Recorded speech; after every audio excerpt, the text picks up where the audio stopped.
வணக்கம் நண்பர்களே. நான் முன்னாடியே சொன்ன மாதிரி இந்த ஜெஃப்ரி எப்ஸ்டீன் கேஸை பற்றி ஒரு ஃபுல் ஹிஸ்டாரிக்கல் வீடியோ தான் பார்க்க போகிறேன். லைக் அவருடைய வரலாறு என்ன, அவருடைய கேஸ் எங்கேருந்து தொடங்குது, அவருக்கு என்ன மாதிரியான தண்டனைகள் கொடுக்கப்பட்டது, எதிலிருந்து அவர் எப்படிலாம் எஸ்கேப் ஆனார், ஹவு சொல்லுவாங்கள்ல இந்த மாதிரி சட்டம் வந்து எல்லாருக்கும் பொதுவானது அப்படின்னு, அது எந்த அளவுக்கு காமெடி ஜோக் அப்படின்றது எல்லாத்தையுமே வந்து இந்த வீடியோவில் டீட்டெயிலாக பார்க்க போகிறோம். சரிங்களா?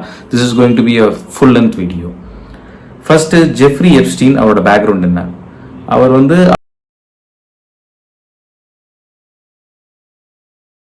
ட்ராப் அவுட்டு ஒரு எலிட் பிரைவேட் ஸ்கூல், அதாவது இப்போ நம்ம ஊரில் பிரைவேட் ஸ்கூல்ன்றது ரொம்ப சகஜமான ஒன்று. ஆனால் யூஎஸ் மாதிரி யூரோப் மாதிரியான வெல்ஃபேர் ஸ்டேட்ஸில் வந்து எப்படின்னா பப்ளிக் ஸ்கூல் தான் அங்கே எல்லாமே.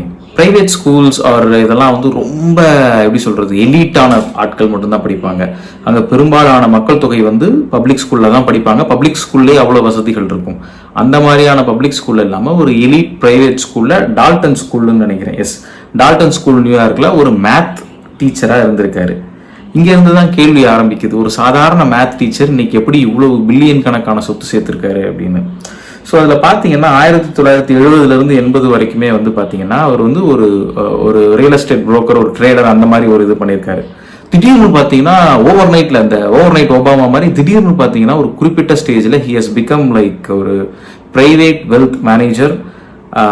இன்னும் சொல்ல போனால் கோடிக்கணக்கான பணம் வந்து அவர்கிட்ட இருந்து ரொட்டேஷன் ஆகுது.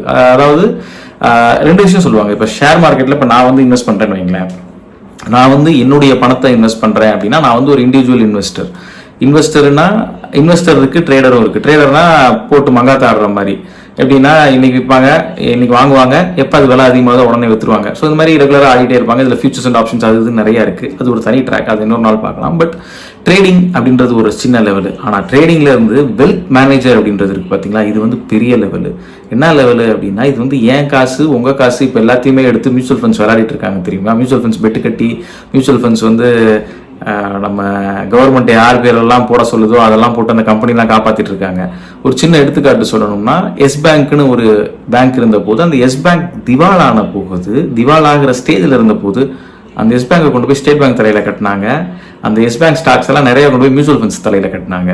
ஸோ இந்த மியூச்சுவல் ஃபண்ட்ஸ்லாம் இருக்கிறது யாரோட காசுனா மக்கள் காசு. இந்த மக்கள் காசை டீல் பண்ணுறது யாரு அப்படின்னா ஒரு வெல்த் மேனேஜர் ஒருத்தர் இருப்பார். ஸோ அந்த மாதிரி ஒரு வெல்த் மேனேஜராக நீங்களும் நானும் ஒரு சாமானியனால ஈஸியாக ஆகிட முடியாது. ஸோ ஜெஃப்ரி எப்ஸ்டீன் வந்து ஒரு சாதாரண ஒரு ஜூனியர் ட்ரேடராக இருந்த ஒரு ஆள் திடீர்னு வெல்த் மேனேஜராக மாறுறாரு. கோடிக்கணக்கான பில்லியன் கணக்கான பணம் அவர்கிட்ட பொருள ஆரம்பிக்குது. ஸோ இங்கிருந்து தான் அவருடைய வளர்ச்சின்னு சொல்றதை விட அசுர வளர்ச்சி ஆரம்பமாகுது. சரிங்களா? இதுக்கிடையில வந்து பார்த்தீங்கன்னா இதில் முக்கியமான விஷயமே என்ன அப்படின்னா, ஒரு வெல்த் மேனேஜர் அப்படின்னா இப்போ ஒரு எடுத்துக்காட்டுக்கு சொல்லுவேன். இப்போ என் காசு நான் வந்து இப்போ நீங்கள் வந்து ஒரு ஒர்க் ஷாப் மாதிரி வச்சு ரன் பண்ணுறீங்க அப்படின்னா நீங்கள் நகைக்கடை ஆரம்பிக்கிறீங்க. அந்த நகைக்கடையில் நானும் பார்ட்னராக இருக்கேன். நான் என் கூட ஒரு 4-5 பேர் சேர்ந்து பார்ட்னராக இருக்கணும் வைங்களேன். பார்ட்னராக இருக்க நம்ம அந்த நகைக்கடைக்கு அப்பப்போ போவோம் வருவோம், கணக்கு வழக்கெல்லாம் பார்ப்போம் இல்லையா. ஆனால் ஜெஃப்ரி எப்ஸ்டீன் வந்து கோடிக்கணக்கான காசை வந்து ஒரு வெல்த் மேனேஜராக இருந்து இது பண்ணியிருக்காரு. ஆனால் அவரோட கிளைண்ட் லிஸ்ட்டில் யாருமே இல்லை. லைக் யாருமே அவரோட கிளைண்ட் லிஸ்ட்டில் இருந்து அவரை பார்க்க போனதாகவே வந்து ட்ராக்கே கிடையாது. ஸோ இது என்ன ஏது அப்படின்ற மாதிரி ஏகப்பட்ட கேள்விகள் இருக்குது. அங்கேருந்து ஆரம்பித்தோம்னா அவர் எப்படி இவ்வளோ பில்லியன் கணக்கான பணம் சம்பாதிச்சார், எப்படி வந்து ஹெட்ஜ் ஃபண்டுன்னு சொல்லுவாங்க, பப்ளிக் ஹெட்ஜ் ஃபண்ட்லாம் வந்து எப்படி ஃபில் பண்ணார், ஸோ கிளைண்ட்டே இல்லாமல் எப்படி ஒரு மனுஷன் இவ்வளோ பெரிய ஒரு ஹெட்ஜ் ஃபண்ட் ரன் பண்ணிட்டு இருக்கான் அப்படின்ற மாதிரி ஏகப்பட்ட கேள்விகள். இது எல்லாத்துக்குமே வந்து பதிலே இல்லை, இப்போ வரைக்கும் இல்லை. ரெண்டாவது, இவரோட கிரைம்லாம் எப்போ இருந்து ஸ்டார்ட் ஆகுது அப்படின்னு பார்த்தீங்கன்னா இங்கேருந்து அவரோட கிரைம் ஹிஸ்ட்ரி ஸ்டார்ட் ஆகுது. 1990 இருந்து 2000 அந்த இறுதி வரைக்குமே வந்து பார்த்தீங்கன்னா அவர் வந்து ஒரு செக்ஸ் டிராஃபிக்கிங் அவர் ஒரு சிம்பிளாக சொல்லணும்னா ஒரு பிம்ப்னு வச்சுக்கோங்களேன். அதாவது மாமா வேலை பார்க்குற ஒரு ஆளாக இருந்திருக்காரு. அதுலேயும் குறிப்பாக அண்டர் ஏஜ்டு கேர்ள்ஸ், இங்கே தான் பிரச்சனையும். இவர் என்ன பண்ணியிருக்காரு அப்படின்னா 18 வயசுக்கு கீழே இருக்கிற பொண்ணுங்களை, இன்னும் சொல்லப்போனால் குழந்தைகள் அந்த மாதிரி பண்ணியிருக்காரு. ஸோ இவர் என்ன பண்ணுறது அப்படின்னா, இப்போ ஒரு பொண்ணை வந்து எடுத்துக்கிறது, அதாவது பொதுவாக செக்ஸ் டிராஃபிக் வந்து எப்படி ரன் ஆகும் அப்படின்னா, ஒருத்தரை வந்து ஹையர் பண்ணுவாங்க. அந்த ஒரு ஹையர் பண்ண பொண்ணு மூலமாக அடுத்தடுத்து பெண்களை வந்து அவங்களே ஹையர் பண்ணிக்கிட்டே இருப்பாங்க. லைக் இது எப்படி இருக்குன்னா, ஆசை வார்த்தைகள் காட்டி நான் இப்படி நல்லா இருக்கேன் தெரியுமா, இந்த இதெல்லாம் ஆள் எடுப்பாங்க, ஆள் சேர்ப்பாங்கல்ல, அந்த மாதிரி எம்எல்எம் ஆக்டிவிட்டி மாதிரி ஆள் சேர்க்குற மாதிரி அந்த பெண்களை வச்சே ஆள் சேர்க்க வைப்பாங்க. ஸோ இவரும் அதே டிராஃபிக்கிங் அந்த ஒரு இதுதான் பண்ணியிருக்காரு. எப்படின்னா லைக் ஒரு எப்படி சொல்கிறது, ஒரு ஒரு மைனர் பொண்ணு அந்த மாதிரி இது பண்ணி ரெக்ரூட் பண்ணி அந்த மைனர் பொண்ணு மூலமாகவே பல பொண்ணுங்களை ரெக்ரூட் பண்ணுறது, இதுதான் அவரோடது. ஸோ இதில் வந்து பார்த்தீங்கன்னா இவர் வந்து நிறைய இடங்களில் லாங் ஐலாண்டு, அப்புறம் சென்ட் ஜான்ஸ் ஐலாண்டு, இந்த மாதிரி நிறைய இடத்துல வந்து இவருக்கு வந்து ப்ரைவேட் ஐலாண்ட்ஸ் இருக்குது, ஜெட் இருக்குது, இதுவும் போக பீச் ரெசார்ட்ஸ், அந்த மாதிரி ஏகப்பட்டது ரன் பண்ணிட்டு இருக்காரு. இவர் மேலே முத கேஸ் வந்தது வந்து எப்போ அப்படின்னு பார்த்தீங்கன்னா 2005 பாம் பீச் ஃப்ளாரிடாவில் வந்து ஒரு 14 வயசு பொண்ணுக்கு வந்து மசாஜ் பண்ணுறதுக்காக கூப்பிட்டு போயிருக்காங்க. அந்த 14 வயசு பொண்ணுக்கிட்டே ஒரு செக்ஷுவல் அப்யூஸில் ஈடுபட்டிருக்காரு. அதுதான் வந்து இவர் மேலே வந்த ஒரு ஃபஸ்ட்டு ஃபைலான ஒரு கம்ப்ளைண்ட். இவரோட அலிகேஷன்ஸ் வந்து பார்த்தீங்கன்னா 2002 இருக்குது. நிறையா வந்து அண்டர் ஏஜ் விக்டிம்ஸ் எல்லாமே வந்து இவரோட மேன்ஷனில் வந்து செக்ஷுவல் அப்யூஸ் நடக்குது அப்படின்னு கம்ப்ளைண்ட் பண்ணவங்க நிறைய பேர். பட் அது எதுவுமே ஃபைல் ஆகலை போல். 2005 வந்தது தான் இவர் மேலே வந்து முதல் கம்ப்ளைண்ட். 2008 வந்து பார்த்தீங்கன்னா இவர் மேலே வந்து நான் ப்ராசிக்யூஷன் அக்ரிமெண்ட் அப்படின்றத ஒன்று வந்து செக்யூர் பண்ணுறாரு எப்ஸ்டீன். அதாவது என்ன அப்படின்னா, federal prosecutors led by Alexander Acosta pleading guilty to state charges of soliciting prostitution and a minor he served. இப்போ பொதுவாகவே வந்து இப்போ நம்ம இந்தியாவில் வந்து பார்த்தீங்கன்னா போக்சோ அப்படின்னு ஒரு சட்டம் இருக்கும். இப்போ இந்த போக்சோ சட்டத்தில் வந்து பார்த்தீங்கன்னா நீங்கள் வந்து அக்யூஸ் ஆனீங்க அப்படின்னா உங்களுக்கு வந்து இமீடியட்டாக தண்டனை கொடுத்துருவாங்க. ஒரு இத்தனை வருஷம்ன்றது ஒரு டீட்டெயில் இருக்கும், அதை நான் செக் பண்ணிட்டு சொல்கிறேன். அதே போல் யூஎஸ்லேயுமே இதுக்கு ஸ்ட்ரிக்டான தண்டனைகள் இருக்குது. ஆனால் இவருக்கு கொடுக்கப்பட்ட தண்டனை வந்து பார்த்தீங்கன்னா நான் ப்ராசிக்யூஷன் அக்ரிமெண்ட்டின் அடிப்படையில் 13 மாதம் jail with work release up to 12 hours daily 6 days a week. அதாவது வாரத்துக்கு 6 நாள் 12 மணி நேரம் இவர் வேலை பார்த்துக்கலாம் அந்த 13 மாதத்துக்கு. இதுதான் அவர் கொடுக்கப்பட்ட தண்டனை. ஸோ இதில் வந்து பார்த்தீங்கன்னா இவர் வந்து ஒரு செக்ஸ் அஃபெண்டராக ரெஜிஸ்டர் ஆனாலுமே இவருக்கு இவ்வளோ தான் தண்டனை கொடுத்துருக்காங்க. கிட்டத்தட்ட அதாவது வாரத்துக்கு 6 நாள் நீங்கள் வேலை பார்த்துக்கலாம், 12 மணி நேரம் அந்த 6 நாளில் நீங்கள் வேலை பார்த்துக்கலாம். அப்படின்னா நீங்கள் ஜெயிலும் இல்லை இல்லையா, நீங்கள் தூங்குறது மட்டும் போய் ஜெயிலுக்கு போன மாதிரி. ஸோ இங்கேருந்து தான் வந்து இவரோட கனெக்ஷன்ஸோட பவர் ஸ்டார்ட் ஆகுது. எப்படின்னா இது வேற யாரோ பண்ணியிருந்தாங்க அப்படின்னா இமீடியட்டாக அது வந்து ஒரு பெரிய கேஸாக இருக்கும். இமீடியட்டாக அது வந்து ரிமாண்ட் பண்ணியிருப்பாங்க, உள்ளே போட்டிருப்பாங்க, 5 வருஷம் 10 வருஷன்ற மாதிரி போயிருக்கும். பட் இங்கே அந்த மாதிரிலாம் எதுவுமே நடக்கலை. திருப்பி அவர் வந்து 2019 அரெஸ்ட் பண்ணுறாங்க. திருப்பியும் அதே செக்ஸ் டிராஃபிக்கிங் சார்ஜஸ். இந்த முறையுமே வந்து பார்த்தீங்கன்னா nude photos of minors found in his home. அதாவது சின்ன குழந்தைங்களோட 18 வயசுக்கு கீழே இருக்கிற மைனர் பொண்ணுங்களோட ஃபோட்டோஸ் வந்து இவருடைய அந்த மேன்ஷனில் கண்டுபிடிக்கிறாங்க. அதையும் அவர் டினை பண்ணுறாரு, அதுக்கும் எனக்கு எந்த தொடர்புமே இல்லை அப்படின்றாரு. அப்புறம் வந்து August 10, 2019 New York metropolitan correctional centre, நம்ம ஊரில் ஜெயில் அப்படின்னு சொல்கிற மாதிரி யூஎஸில் வந்து அது கரெக்ஷன்ஸ் சென்டர் அப்படின்னு சொல்லுவாங்க. அதாவது ஜெயிலுன்னு சொல்லாமல் கரெக்ஷன் சென்டர். ஒருத்தன் குற்றம் சாட்டப்பட்டிருக்கான் இல்லை குற்றம் நிரூபிக்கப்பட்டிருக்கா கரெக்ட் பண்ணி அனுப்புறது அந்த மாதிரி. இன்னொரு கொடுமையும் இருக்குது. Most of the correction centres in US are private run. நம்ப முடியல, ஜெயிலு ஆனால் அது ப்ரைவேட்டு.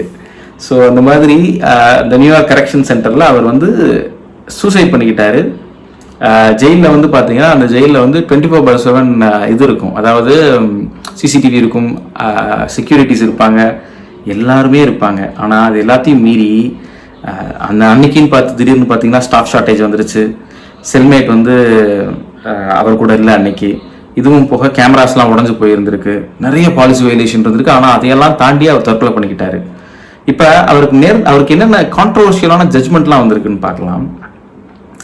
அதாவது ஒரு செக்ஸ் டிராஃபிக்கிங் ரிங் நடத்துகிறாரு, அதை வந்து கண்டுபிடிக்கிறாங்க, கொடுக்குறாங்க. அகோஸ்டா அதை வந்து எப்படி சொல்கிறாரு அப்படின்னா, இது but was faulted for poor judgment in 2020 victims called it a whitewash. அதாவது ஒரு செக்ஸ் டிராஃபிக்கிங் ஒரு ரன் பண்ண ஒரு ஆளுக்கு நீங்கள் ஹவுஸ் அரெஸ்ட் மாதிரி ஒன்று கொடுத்துருக்கீங்க. காலில் வந்து இந்த இது கட்டுற மாதிரி, விலங்கு கட்டுற மாதிரி ஹவுஸ் அரெஸ்ட் மாதிரி ஒன்று கொடுத்துருக்கீங்க. இது எந்த வகையில் எப்படின்னு எனக்கு புரியலை. உள்ளளவே வந்து பார்த்தீங்கன்னா இதில் வந்து ஹை ப்ரொஃபைல் ஆளுங்க வந்து எந்த அளவுக்கு இருக்காங்க அப்படின்றது தெளிவாக தெரியுது.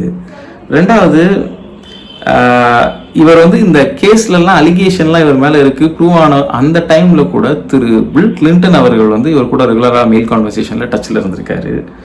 அதே மாதிரி ஃபோட்டோஸ் நிறையா பார்த்துருப்பீங்க. இவரோட ரெகுலராக விசிட் பண்ணவங்க வந்து பார்த்தீங்கன்னா பில் கிளின்டன், பிரின்ஸ் ஆண்ட்ரூ, அப்புறம் டொனால்ட் ட்ரம்ப் வந்து 90களின் தொடக்கத்தில் இவர் கூட நெருக்கமாக இருந்திருக்காரு. அப்புறம் நிறைய பேர், Stephen Hawking, Leonardo DiCaprio, Lex Wexner, இந்த மாதிரி நிறைய பேர் போகிறாங்க, நிறைய பேர் லிஸ்ட்டு பெருசாக போயிட்டே இருக்குது. இதில் முக்கியமான விஷயமா நம்ம கவனிக்க வேண்டியது என்ன அப்படின்னு பார்த்தீங்கன்னா, அந்த பொதுவாக சொல்லுவாங்கல்ல, சட்டம் தன் கடமையை செய்யும் அப்படின்னு. எனக்கு இப்போ உண்மையாகவே உள்ளளவே அந்த ஒரு கேள்வி இருக்குது. சட்டம் தன் கடமையை செய்யும் அப்படின்னா எல்லா ஊர்லேயுமே வந்து சட்டம் தன் கடமையை செய்யும், ஆனால் பணம் பாதாள வரைக்கும் பாயும். உங்களுடைய பொலிட்டிக்கல் கனெக்ஷன்ஸ் அதையும் தாண்டி பாயும். ஸோ சட்டம் சாமானியனுக்கும் ஒரு விஐபிக்கும் பொதுவானது கிடையாது. சட்டம் சாமானியனுக்கும் பணக்காரனுக்கும் பொதுவானது கிடையவே கிடையாது. இது கான்ட்ரவர்ஷியலாக படலாம், பட் நீங்கள் உலகெங்கிலும் பார்த்தீங்க அப்படின்னா இதுதான் நிஜம், இதுதான் உண்மை. ஏன்னா இப்படி ஒரு செக்ஸ் டிராஃபிக்கில் மாட்டின ஒரு ஆள் ஹவுஸ் அரெஸ்ட்டில் இருந்திருக்காரு. ரொம்ப கேஷுவலாக வந்து யோசிச்சு பாருங்க. அதாவது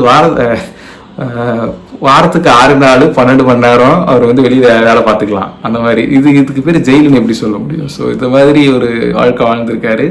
இன்னொன்று, அவர் மேலே நிரூபிக்கப்பட்ட குற்றங்கள், அவர் மேலே சாட்டப்பட்ட குற்றங்கள் அத்தனையும் நிரூபணம் செய்யப்பட்டு அவர் ஒரு குற்றவாளியும் தண்டிக்கப்பட்டவர். அவருக்கே வந்து இந்த அளவுக்கு ஒரு மரியாதை இருந்திருக்கு. இதில் தோண்ட நிறையா வருது. நம்ம என்ன பண்ணுவோம் அப்படின்னா, இதில் இன்னொரு பார்ட் ஒன்று போடுவோம். அதாவது நான் வந்து ஒரு ஃபுல் ஃப்ளெஜ்டாக ஒன்று இது பண்ணுறேன். நான் டைம் லைனோட க்ளீனாக சொல்கிறேன் என்ன அவர் பண்ணியிருக்காரு. இப்போ அவர் இறந்து போயிட்டாரு. அந்த மெயில், அந்த இப்போ ரீசெண்டாக வந்து அந்த ஒரு மொத்த ஃபைல்ஸில் வந்து ஒரு 30 மில்லியன் ஃபைல்ஸோ என்னமோ வந்து வந்திருக்கு. நிறைய பேர் என்ன நினைக்கிறாங்கன்னா, இது வந்து ஃபைல்ஸு வீடியோஸ் எல்லாம் நினைக்கிறாங்க. இவங்க என்ன நினைக்கிறாங்கன்னா, ஏதோ செக்ஸ் வீடியோஸ் அந்த மாதிரி ஸ்கேண்டல் வீடியோஸ் அந்த மாதிரி நினைக்கிறாங்க. இதில் வந்து நிறைய இருக்குது. லைக் எப்படின்னா, இவர் வந்து ஒரு இஸ்ரேலி ஏஜென்ட்டு, இந்த மாதிரி நிறைய பேக் ட்ராப் போய்கிட்டே இருக்குது. ஸோ ஒரு உளவு நிறுவனத்துக்கும் இந்த மாதிரியான ஒரு ஆளுக்கும் என்ன தொடர்பு, அப்புறம் உளவு நிறுவனங்களுக்கு ஏன் இந்த மாதிரியான ஒரு ஆள் தேவை அப்படின்றத அடுத்த செக்மெண்ட்டில் பார்க்கலாம். நன்றி.